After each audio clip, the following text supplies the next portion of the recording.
Sometimes I look at what people do and I wonder if there's just that little crazy calorie in there, there's just that gene where people just can't get out of their own way.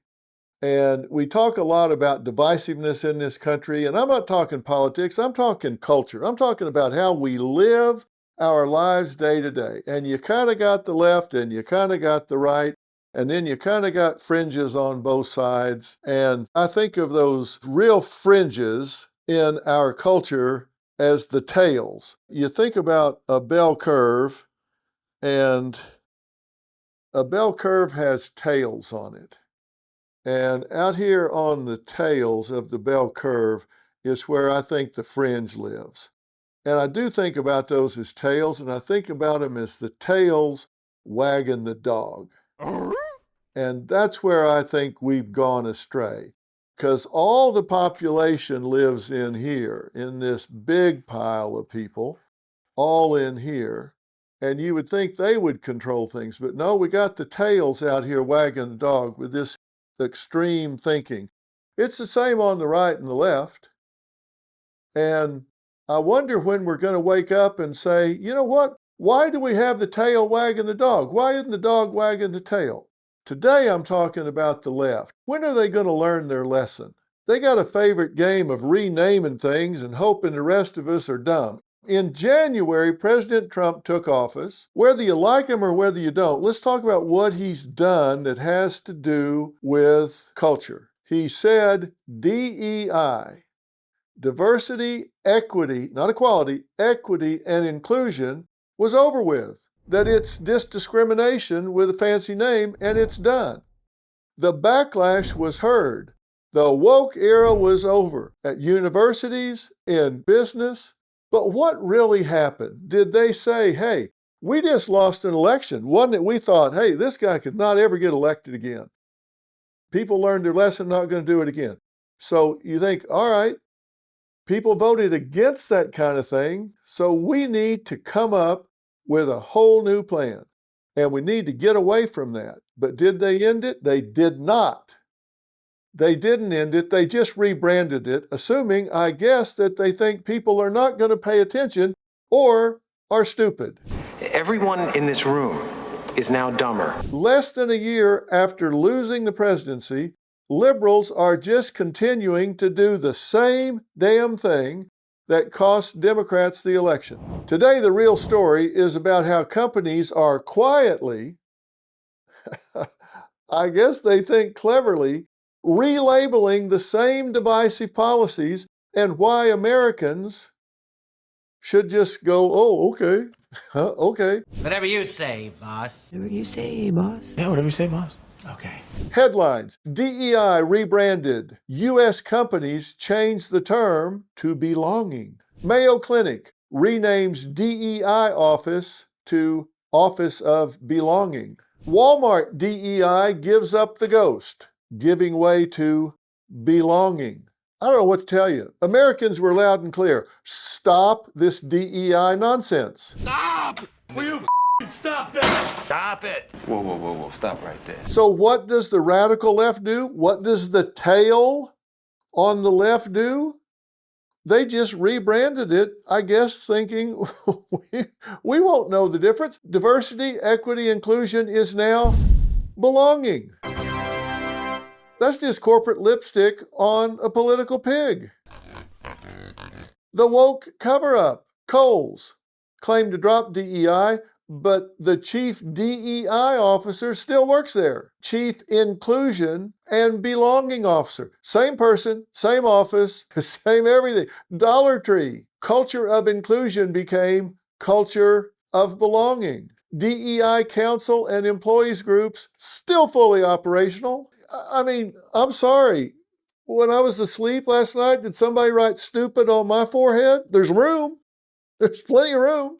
You can write 3-4 times. Stupid, stupid, stupid. Disney facing DEI investigations, movies blowing up in their face, public backlash, so they switched to Belong and Thrive. Oh, I feel better now.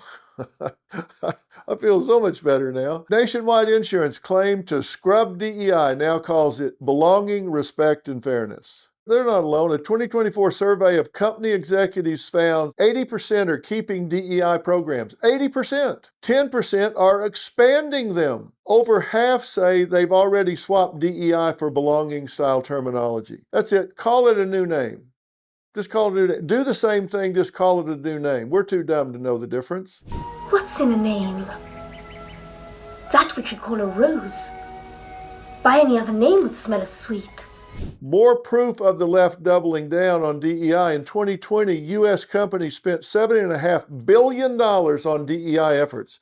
Let me tell you what that means. That's projected to double to $15.4 billion with a B by next year. Now look, companies have the right to do what they want as long as they're not getting federal funds, but they're not doing Democrats any favors.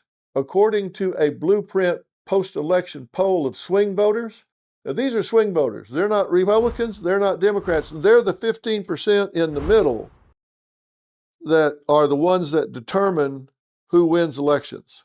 The dyed-in-the-wool Republicans, you're not going to move them. Dyed-in-the-wool Democrats, you're not going to move them. It's that middle that are going to determine which side gets the edge. 72% of those swing voters said Democrats are too focused on trans issues. 67% said party overly focused on identity politics. 73% felt Democrats care more about immigrants than American citizens. But they just keep beating the drum. Even Democratic voters are sounding the alarm. A 2025 Reuters Ipsos poll found 62% of Democrats believe their party needs new leadership and a focus on cost of living, affordability, jobs, inflation, not trans rights, climate activism. Meanwhile, let's talk about Christian voters.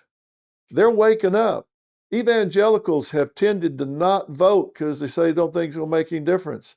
They're waking up, and 75% report little or no trust in Democrats. 58% say party is antagonistic toward Christianity. And 61% believe harder to live out their faith in America today. Now, recently I did a real story, and I made a strong case that we need the return of the real Democratic Party.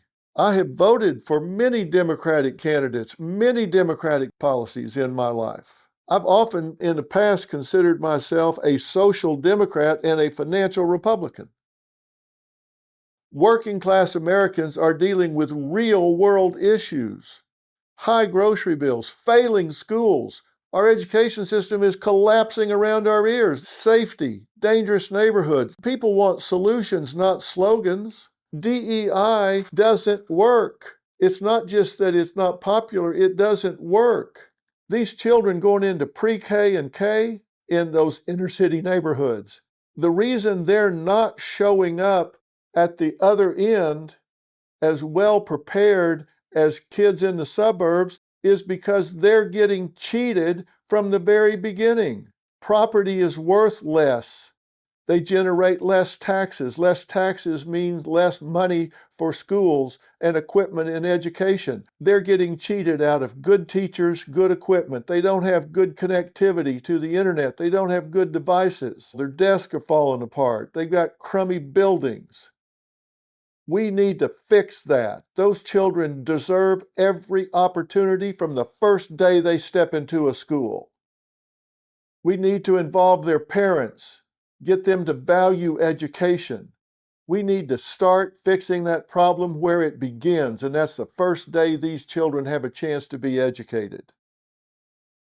This can be fixed in one generation if we give these children the opportunity they deserve. Not quotas on the other end, not lowering standards on the other end. Fix it for real from the beginning. Yet the left is too busy pushing new pronouns, more quotas, endless corporate PR workshops. No thanks.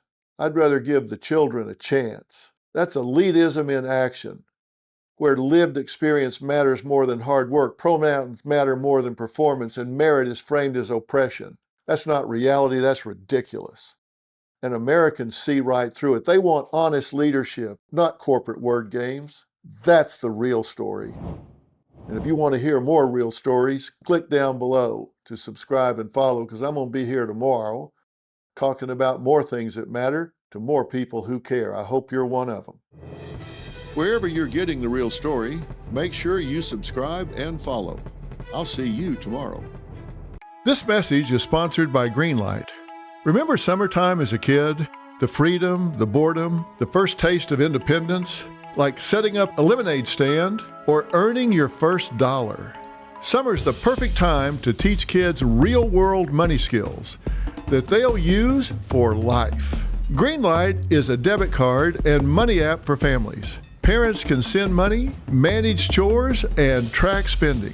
Kids learn to save, invest, and spend wisely, all in a fun, game-like experience. My producer, LaFern, and her son, David, use it and love it. I wish I had Greenlight when my kids got their first allowance. It would have made life so much easier. Greenlight is the easy way to raise financially smart kids. Don't wait to teach your kids real-world money skills. Start your risk-free trial today at greenlight.com/Phil. That's greenlight.com/Phil. greenlight.com/Phil.